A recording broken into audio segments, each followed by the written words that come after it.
घोड़े आ गए ने फिर जनाब।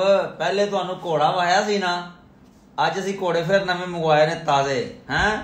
ए घोड़े ने जिन्होंने खा के बंदे ने आप घोड़ा बनना है। बड़ी जबरदस्त चीज़ है सकनकूर सी हॉर्स दरियाई घोड़ा जिन्होंने आखते हैं। ए वेख रहे हो ए जनाब मेरी बिल्कुल फ्रैश ते ताज़ा समान असी मंगवा लिया।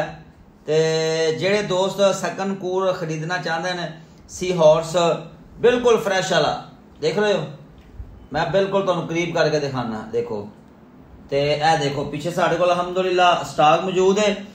ते हुक्मा या वैसे भी जेड़े दोस्त मंगवाना चाहते हैं ठीक है जी, साढ़े नाल राबता करो।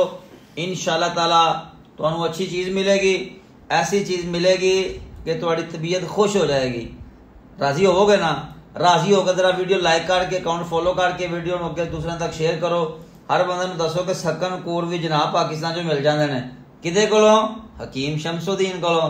ज़्यादा तो ज़्यादा जरा अकाउंट नूं वायरल करो।